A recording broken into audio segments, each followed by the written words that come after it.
A lovely afternoon to you. Welcome to Nationwide. We are live in Abuja. I am Ogochkuka Ona. President Bola Tinubu calls for a total rephase in the global financial architecture of Africa's mineral resources, aims to empower African nations to finance their mineral sector and assert their influence in global supply chains. Represented by Vice President Kashim Shettima, the president made a call at the second Africa Minerals Strategy Group high-level roundtable on critical minerals development in Africa, held on the margins of the 80th session of the United Nations General Assembly in New York. State House correspondent Abdurrahman Jibrila reports. A meeting for the collective action to bring Africa's mineral economy to reality for the benefit of the continent, pledging Nigeria's commitment towards catalyzing a mineral-led renaissance to unlock Africa's mineral economic future. We must take the bull by the horns in financing our future. Never again shall we wait for capital to trickle in. With sovereign funds, blended vehicles and innovation tools like the Africa Mineral Token, Africa shall finance Africa. To safeguard this sovereignty, we must get our cobalt, lithium, graphite, gold, and rare earths, not as fragmented states, but as one continental bloc, wielding collective power in global supply chains. He commended Nigeria's Minister of Solid Minerals Development, Dele Alake, who chairs the event, and the Secretary General, Moses Michael of Uganda, for guiding Africa towards a path of productivity and pride. There are many opportunities for increased cooperation between the EU and Africa, especially as we engage with our private sector to bring sustainable investments on the ground. There is a sense of insecurity in our world where countries are rearming. What will fuel? What are the components needed for this production? They are the minerals that Africa has. The strategic nature of this mineral is so explosive in terms of what the world needs that Africa needs to be careful in terms of how it positions to make the most of these resources for its people. Dele Alake called for cohesion amongst African nations, saying with determined and focused partnership in the mineral sector, Africa will harness in all ramifications the total benefit of a sustained and harmonized mineral sector.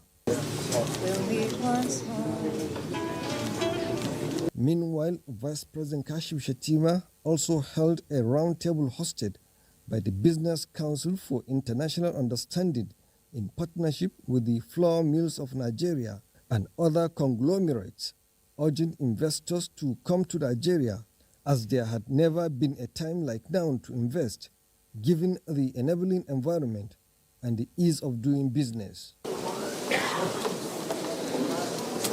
Similarly, on the side events of the Onga 80th session, Vice President Kashim Shettima held a bilateral meeting with the Chancellor of the Republic of Austria, Christian Stocker, at the UN headquarters in New York, where both countries agreed to forge new ties and explore new ways of deepening their relationships. From New York, Abraham Jibrila, NTA News. And also getting more information on the roundtable hosted by the Business Council for International Understanding with the theme, Risk, Reform, Return. Vice President Kashim Shettima showcased Nigeria's $200 billion energy transition opportunities across the country. That was at a roundtable hosted by the Business Council for International Affairs. All right, let's rejoin State House correspondent Abdurrahman Jibrila for the details. Highlighting Nigeria's sovereign rating by platforms implies the country is positioned as the natural hub for the African Continental Free Trade Area's $3.4 trillion market. Nigeria offers a vista of opportunities.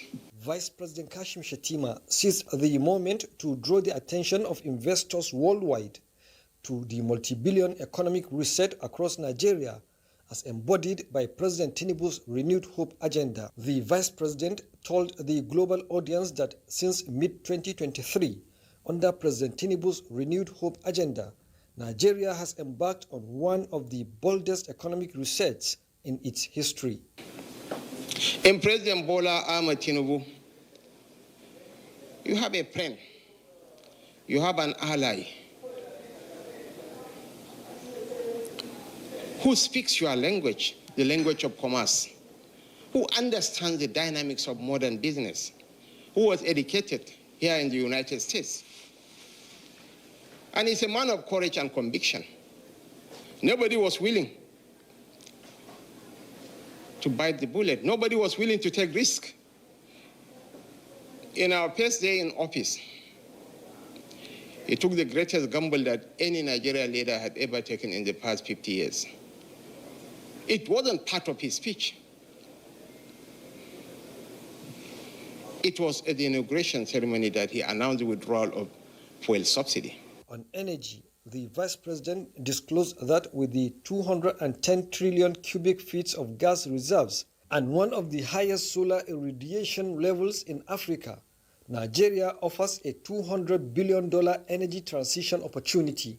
Since mid-2023, under President Bola Ahmed Tinubu's Renewed Hope agenda, the Minister of Industry, Trade and Investment said the impact of President Tinubu's administration's reform are already visible. GDP growth is accelerating, external reserves are strengthening, inflation is moderating, and investment commitment rebounding. building on this momentum, Nigeria has introduced a new tax act to modernize and streamline our fiscal regime. But tax is just one part of a much larger picture. We have built a 4-pillar incentive framework designed to reduce investor risk, accelerate cash returns, and make Nigeria one of the most competitive destinations for capital in the global south. Vice President Kashim Shettima, representing President Bola Tinubu, was at the United Nations General Assembly Hall for the high-level meeting commemorating the 80th anniversary of the United Nations General Assembly. The event featured a 3-minute address by President Tinubu, during which he celebrated the spirit and successes of the United Nations, praising its legacy of peace, protection of human dignity, and entrenchment of development goals. From New York, Abraham Jubrila, NTA News. Nigeria's First Lady Oluremi Tinubu has so far raised a sum of 20.5 billion naira for the completion of the National Library under the Oluremi at 65 Education Trust Fund. She announced the amount during her luncheon with the media at the banquet hall of the presidential villa.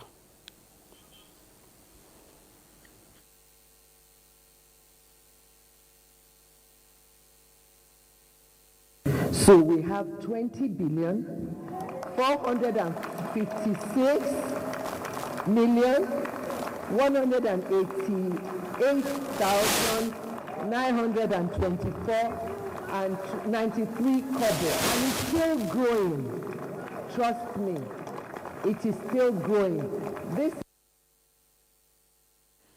She said the fund was raised through the contributions of notable Nigerians who answered a call to generate funds towards the completion of the national monument using her 65th birthday celebration, while appreciating those who donated towards the cause.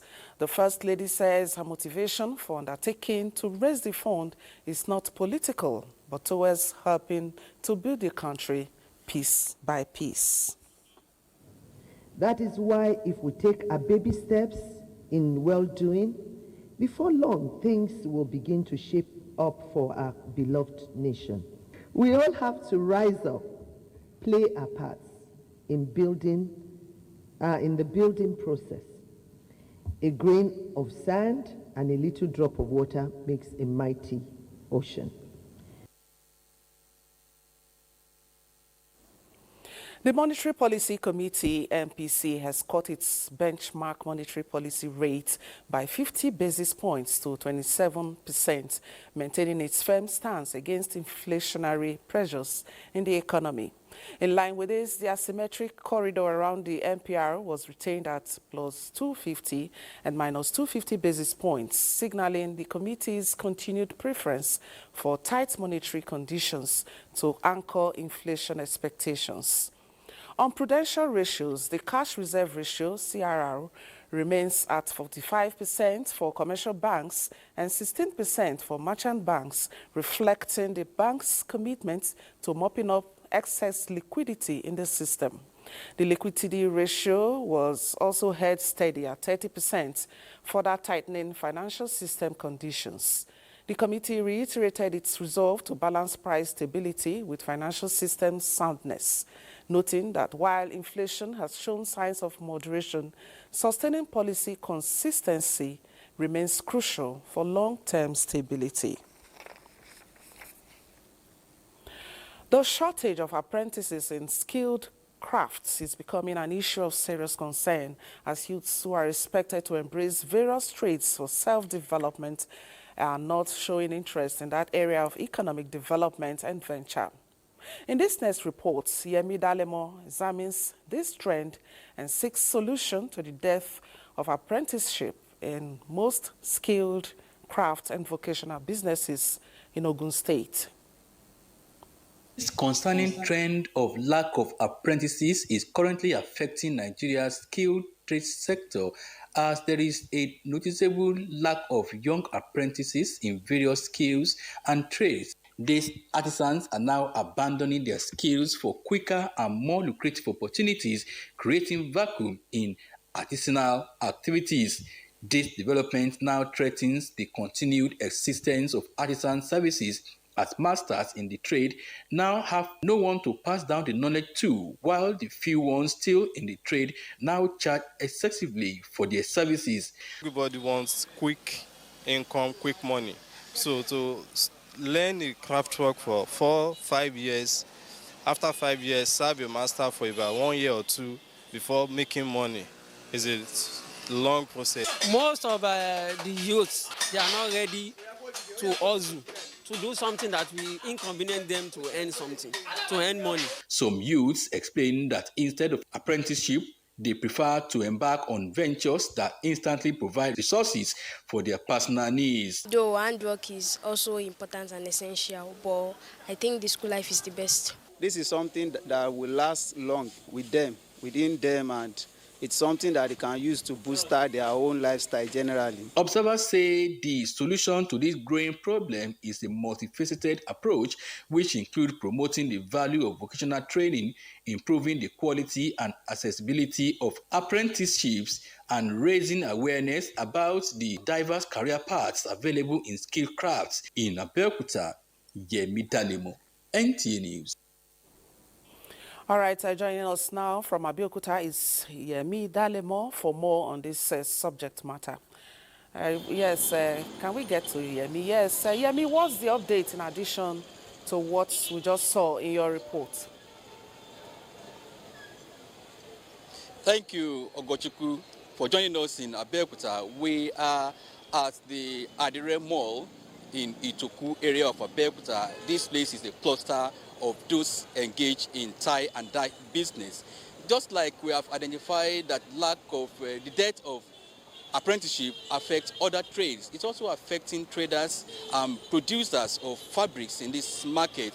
And we've been able to identify the reason why some of our youths are not willing again to sit down under a master for 3-4 years to learn a skill, because they need to make it on time and they need to meet their personal needs. But one thing that is very clear is that there are so many opportunities in our youth if they are able to be patient enough to learn a trade or a skill.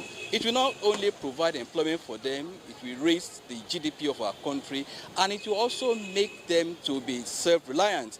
Nowadays, we know that white-collar jobs are no longer there, so there is a need for our youth to have a second address. But now, the problem lies in the fact that many of our youth are not willing to pay that price or the sacrifice. For instance, let me tell you that just opposite us in Itoku here, we went to the blacksmithing hub That place used to be full of about 100 men and women engaged in this business. But while we got there, I tell you that we only have 3 of them remaining, and their ages are between 75 and 78. Now tell me, what is going to happen in the next 10 years to that kind of business, since our youth are no longer interested in this? What we need now to do is, like we just said in that report, that a multifaceted approach is needed to actually talk to our youth, particularly from the first line of socialization, which is the family. The parents has a lot of work to do to encourage their children on the proper way they need to live their lives. They need to give them something apart from the certificates. They need to have something that they are doing with their hands that will be able to make them sufficient. If that certificate is not yet ready giving them work, then they'll have something to do and they will not go into crimes. Also, the government also needs to provide more incentives. Thank God for the President Bola Ahmed Tinubu, who is making several efforts in the vocational education nowadays, that people are actually interested in that. More of this still needs to be done so that our youth will know that there is dignity in labor, and they know that there is need for them to make sacrifice before they can actually enjoy in life. Yemi, thank you very much. You've said it all. All hands must be on deck. Thank you. From all angles. Yes. All right. Thank you very much for that wonderful update. All right. Moving on now. In an effort to sanitize the activities of scrap and waste dealers, the Niger State government has mandated all scrap dealers to register under a recognized body and prohibits children under the age of 18 from metal, rubber, and scrap scavenging. Hussein Amusa reports that the directive also seeks to protect public and private property across the 25 local government areas of the state. Northern Nigeria, Niger State inclusive, scavenging for waste metal and rubber has become a vital means of survival for thousands, playing a crucial role in the informal waste management sector by reducing environmental pollution. However, the trade is marred by negative vices as some miscreants vandalize and steal private and public property. You see that this place is empty. We have a very big iron that is there before. They are the one that remove it. Yesterday when I get back home, I realized some of our things in the compound, it has been moved. The way they are, how many they are now, you can easily keep your something that is iron in front of your house. They will take it away. We are finding it difficult. The criminality is getting higher. To curb these criminal activities and sanitize the scrap industry, the Niger State government organized a stakeholders meeting. The Niger State Directorate for Scraps has been mandated to register all scrap dealers in Niger State to give them license to operate. And we have all agreed anybody found with any material belonging to the public or private should be dealt with decisively. Resolutions reached at the end of the meeting seeks to monitor activities of the scrap dealers in order to reduce vandalism of public and private infrastructure. Emena Hussein Musa, NTA News. All right, now we are now being joined by Hussein Musa to give us more updates on efforts being put in place to address this situation. All right, Hussein, what are the efforts? Tell us. Some of the resolution reached at the end of the meeting are mandatory registration of scrap and metal dealers in Niger State, provided with a template that will link their BVN and NIN. The dealers are also expected to provide a guarantor. The state government has also prohibited children below the age of 18 from participating in any activity that has to do with scavenging. To ensure that these resolutions are enforced, a 70-member committee has been constituted across the 25 local government area of the state to collaborate with security operatives and ensure that public and private property are protected from vandalism and theft. All right, thank you very much, Usaina. I was going to ask you if the scrap dealers were posing any security threat. All right, no problem about that. So maybe we'll get an update later on. All right, similarly, the Director General of the National Environmental Standards and Regulations Enforcement Agency, NESRA, Professor Innocent Bariko, has threatened to revoke the operational licenses of recycling facilities that refuse to comply with agreed protocol for remediation of Ogijo community in Ogun State. Professor Bariko gave the warning on Monday during a meeting with recyclers whose facilities were sealed in a recent clampdown on recalcitrant facilities in the southwest zone of the country. 9 facilities operating in the battery recycling sector in Ogijo were sealed for causing environmental pollution in the community through poor slag management, manual battery breaking, uncontrolled lead dust emissions, lack of workers' health surveillance, among others. He told the recyclers that the administration of President Bola Tinubu remains committed to ensuring that Nigerians live in healthy environments, warning that time is running out for errant facilities. Professor Bariko further directed that the operators commit to addressing facility-specific environmental operational concerns, observe the penalties for indiscriminate dumping of refuse, and of course non-compliance, and they should take steps towards adopting cleaner technologies. All right, the news will now continue from our Lagos Network Center, and Hingino is our guide. And welcome to Lagos. A nationwide sensitization program on Nigeria's whistleblowing policy aimed at promoting transparency, accountability, and good governance has been launched by the Federal Ministry of Finance in Lagos. Adejoke Odeka has the report. The sensitization program on the whistleblowing policy brought together government officials, anti-corruption agencies, private sector representatives, and other stakeholders to raise public awareness and strengthen the policy's effectiveness. The federal government, through the Presidential Initiative on Continuous Audit, PICA, Nigeria's Federal Ministry of Finance, say the sensitization program is to combat corruption, and through its whistleblowing and special investigation unit seeks to enlighten Nigerians on the power of whistleblowing. Everybody is a detective. When you see something, say something. And those who are in position to carry out a necessary to stop them, we do it. We need help. This purpose of, defeating corruption cannot be fought alone. Representatives of the Lagos State Governor and the Inspector General of Police highlighted the state's commitment to transparency through whistleblowing education and measures to protect whistleblowers.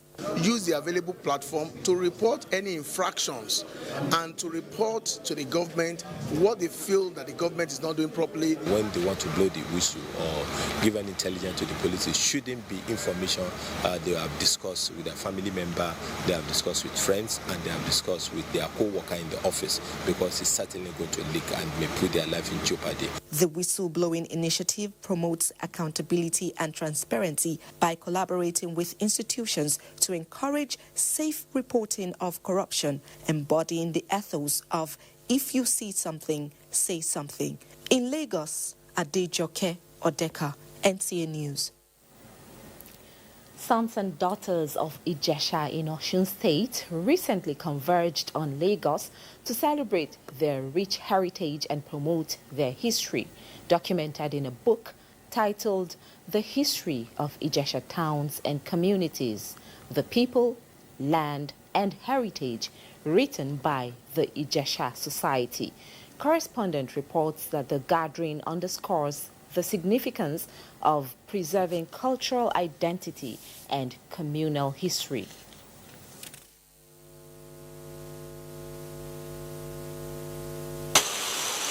This 354-page book, titled The History of Ijesha Towns and Communities, The People, Land and Heritage, mirrors the culture of Ijesha people and serves as a guide for future generations. It contains stories of their struggles, triumphs, and contributions to Yoruba land and the nation at large. It exposes the cultural harmony, linguistic unity, and visibly unique structure and the people of Ijesha themselves, which distinguish them from other Yoruba subgroups. It is important for us as forward-looking people to encourage the formation of more societies while we make the best use of the existing ones. The public presentation of the book coincided with the 77th birthday of the revered King of Ijesha, His Imperial Majesty, Owa Clement Adesui Hasrop. For the king, it serves as another opportunity to promote the cause of Ijesha land. I thank God for allowing me to see today, and I appreciate the love Ijesha people have for me. We will live to celebrate many more birthdays like this.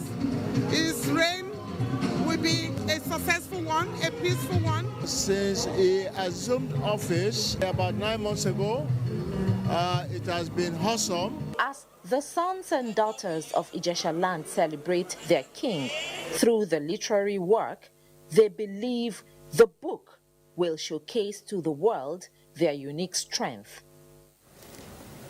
Those are the reports from Lagos. Nationwide continues in Kaduna after the break. Joining us here in Kaduna, the Chief of Army Staff, Lieutenant General Olufemi Oluede, has called on the soon-to-be commissioned cadets to embrace innovation and uphold the highest standards of accountability in the discharge of their duties. And this was during the regimental dinner in Kaduna held in honor of cadets from the 72 regular course of the Nigerian Defense Academy. The report. It was a night of military tradition and honor as the Nigerian Defense Academy hosted dinner to cadets from the 72 regular combatant corps to Short Service Corps 48 Army, Direct Short Service Corps 33, as well as Branch Commission 2 of the Air Force. The Chief of Army Staff, Lieutenant General Olufemi Oluede, while congratulating the cadets, reminded them of the weight of the responsibility ahead. It is expected that future warfare will be shaped by technological advancements characterized by artificial intelligence, unmanned systems, and cyber operations, amongst others. This means that you will need to adapt quickly, be technologically savvy, and innovative in all your interactions.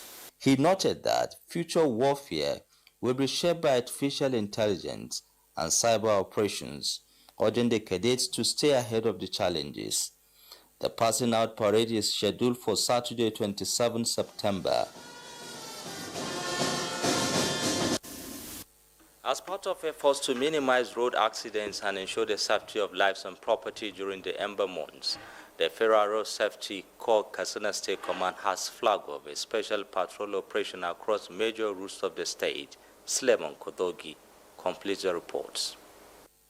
In the first half of 2025, the Federal Road Safety Corps Katsina Sector Command recorded 45 road crashes involving 631 individuals, leading to 75 deaths and 573 rescued persons. In response, the Corps has intensified operations with a special enforcement initiative to boost intelligence gathering and traffic law enforcement, particularly during the high-risk ember months and beyond.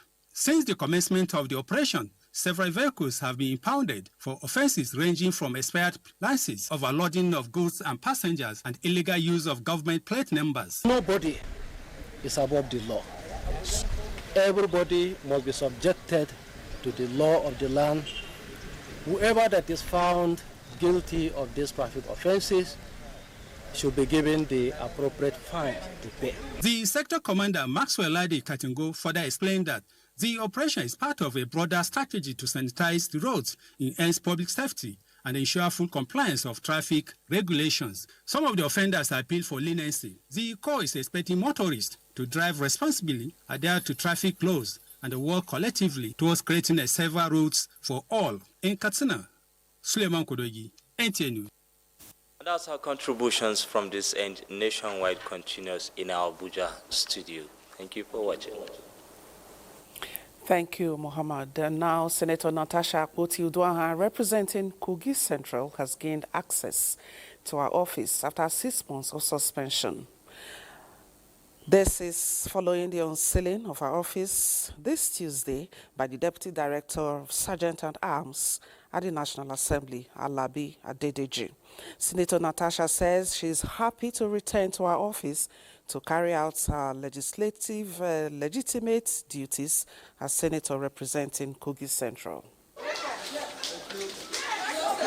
As for me, I'm glad to be here, and even though we have been illegally suspended, no day have I hesitated in effectively carrying out my duties as a senator of Kogi Central to the very best of my capacity. Assembly correspondent Issa Mohammed reports that there is no official statement from the leadership of the National Assembly on the position of the suspension and her return to legislative duties, which is still a matter of court litigations. In the meantime, the two chambers of the National Assembly have rescheduled resumption of plenary from today, Tuesday 23rd September 2025 to Tuesday 7th October 2025. A statement from the clerk to the National Assembly, Kamoru Ogunlana, explains that the shift is as directed by both chambers and regrets inconveniences caused by the postponement. The statement adds that committee activities would, however, continue. The 6th ECOWAS Parliament's second extraordinary session opens in Port Harcourt, Rivers State, with renewed vigor to exploit opportunities provided by artificial intelligence to boost parliamentary efficiency in the sub-region. ECOWAS Parliament correspondent Muhammad Rabiu Ali reports. With the theme, Harnessing Artificial Intelligence for Parliamentary Efficiency, Ethical Governance and Development, members of the Parliament rallied to intensify efforts on the use of AI for a digitally inclusive and empowered region. Speaker Memunut Ibrahim said, AI as a global competitive tool, legislators within the region must look inward to utilize it by providing a better regulatory framework. Gérer avec efficience et transparence. If applied responsibly, it can enhance research, streamline processes, improve oversight, and deepen citizen engagement. It is worth noting that Nigeria's pivotal role in the life of ECOWAS cannot be overstated. Since the founding of our community, Nigeria has consistently provided leadership, resources, and solidarity to advance the noble ideas of integration and prosperity for our region. Governor Fubara, who was represented, and other speakers stressed the importance of checkmating the use of AI in parliamentary system, highlighting the security and socio-economic implications. As lawmakers, the democratic institutions tackle with the exponential advancement of AI technologies. We face what I term the governance paradox of acceleration. We believe that there's so much more to learn from you so that we can improve on what we're also doing here at the sub-national level. The session is to last for 6 days. Muhammad Rabiu Ali, NTA News. The Sultan of Sokoto and President General of the Nigeria Supreme Council for Islamic Affairs, Muhammad Sa'ad Abubakar, has declared Tuesday, 23rd September 2025 as the first day of Rabiu Asani 1447 after Hijrah. This is contained in a statement signed by the chairman of the Advisory Committee of Religious Affairs, Sultanate Council, Sokoto, Professor Sambo Wali Junaidu, who is also the Wazir in Sokoto. All right, Fatima Hassan is in our Makudi Network Center for more reports. Thanks for joining us in Makudi. The Benue State Governor, Hyacinth Alia, has pledged his administration's continued support for soya beans and rice production going by the comparative advantage to align with the federal government's national soya beans expansion strategy. The governor reaffirmed this when he formally launched the 2025 fertilizer distribution program in the state. Blessing Omeche Ebute has details. While flagging off the 2025 fertilizer distribution process in Benue State, Governor Hyacinth earlier explained that the late flag-off was as a result of investigations into fraudulent practices by some suppliers during the 2025 season, including delivery of substandard products and round-tripping. He assured their new contractors that over 5 billion naira will be fully settled by the end of October. The governor pointed out that under the 2025 intervention, government has procured 9,000 metric tons of fertilizers valued at 16.8 billion naira, of which the state government is providing an 8.1 billion naira subsidy, making fertilizers available to farmers at 22,500 naira per bag. Going forward, we're going to do very differently. Remember, we cannot be doing same things all the times expecting a different result. And this is why, instead of bringing this fertilizer business to outsiders to create capital flight, we chose to go with an industrialist from within us. Commissioner for Agriculture and Food Security, Benjamin Ashave, commended Governor Alia's investment in subsidized farm inputs, describing it as a boost to Benue's food security. 2025 launch of farm inputs may appear late, but in essence, it is very much useful, as the state government is encouraging massive dry season farming to boost all year-round crop production. Governor Alia also unveiled a new agricultural calendar to ensure timely distribution of inputs, as wet season supplies will henceforth be released between April and June, while dry season distributions will take place between November and January. In Makurdi, Blessing Omeche Ebute, NTA News.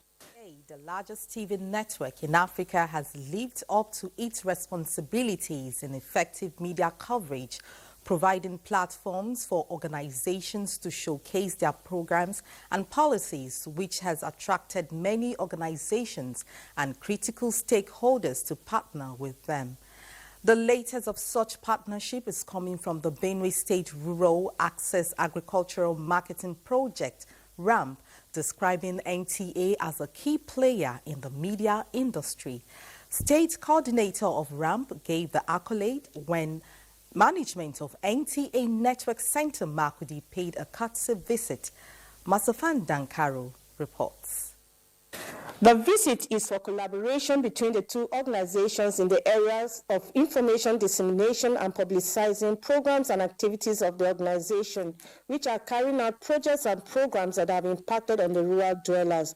Zonal Director, NTA Network Center Makurdi, Asbe Akmodi, who commended the state coordinator for his impactful development, said, though the station is undergoing serious reforms at the moment, however, it will synergize with RAMP to showcase their activities to the public so as to boost confidence of the Benue people in the current administration of Governor Hyacinth Alia.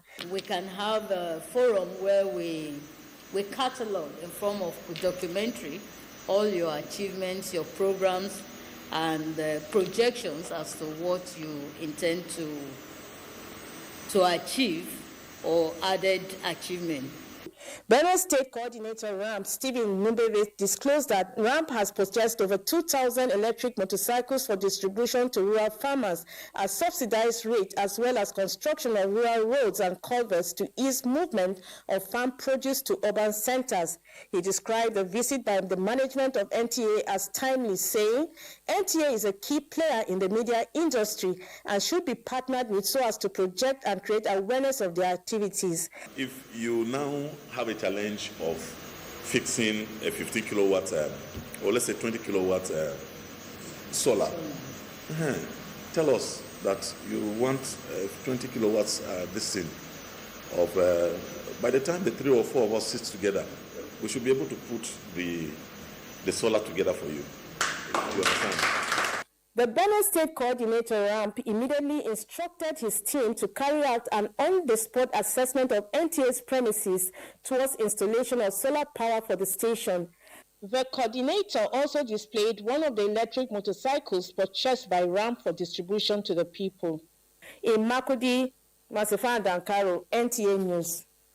And that's our contribution from Makudi Nationwide. Continues with Ogochukuka in Abuja. After this timeout, stay tuned. Still watching Nationwide and straight up to security matters. The Ministry of Defense says it is strengthening healthcare support for troops of the Nigerian Armed Forces and their families to further boost their morale in the ongoing internal security operations. This comes as the Defense Health Implementation Program, in partnership with the Walter Reed Army Institute of Research, marks 20 years of operations in Nigeria. Defense correspondent Ismail Musa reports. Troops of the Nigerian Armed Forces are deployed to protect the nation's territorial integrity, save lives and property. To sustain their health and combat readiness, the Ministry of Defense established the Health Implementation Program in 2005 in collaboration with the Walter Reed Army Institute of Research. The goal is to provide world-class medical care for military personnel and their families, with focus on tackling infectious diseases and conducting regular medical research. We have saved lives. 20 years on, officials say the program has grown into one of the most impactful health interventions within the Nigerian military. This partnership, which has been established on the foundation of service, science, and sacrifice, has emerged as a symbol of military-to-military collaboration that enhances public health both within and beyond the military. The health of our armed forces is inseparable from the security of our nation.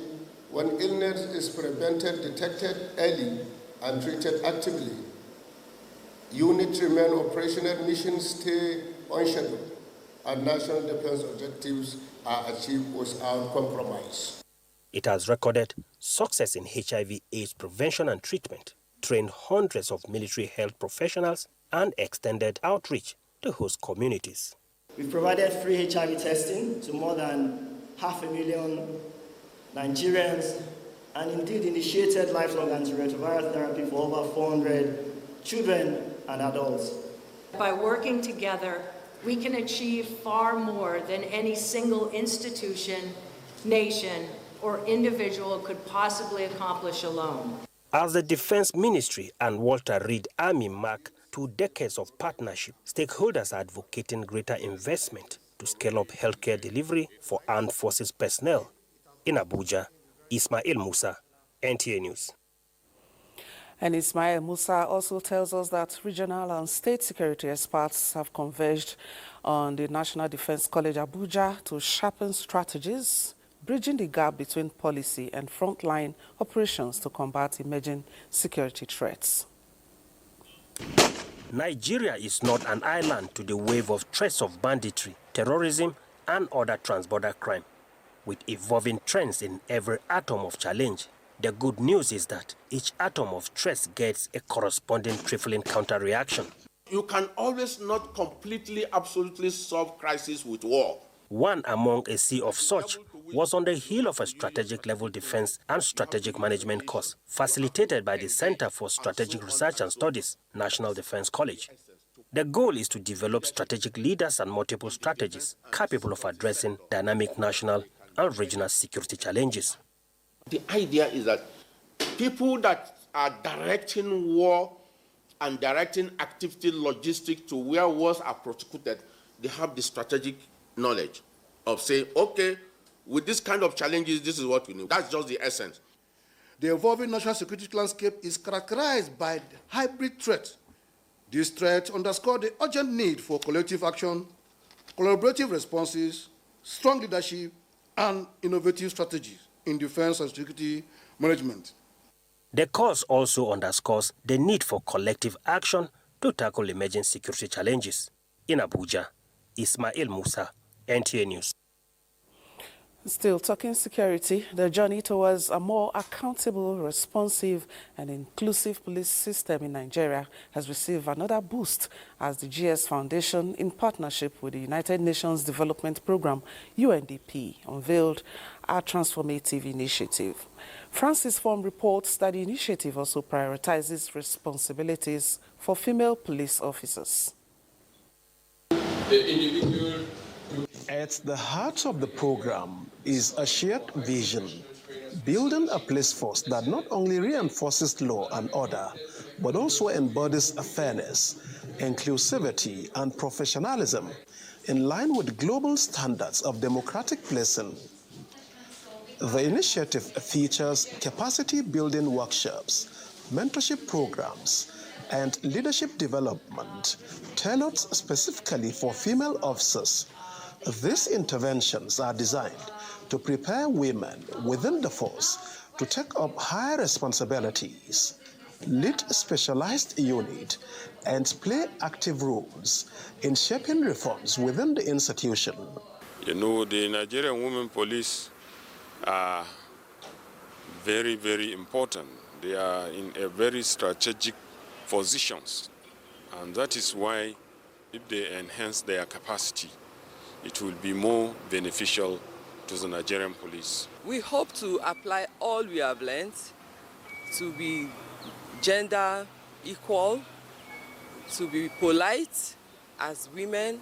This is the reason why we are able to give a special individual training for everybody to be more professionalized for the future and to be able to get higher positions.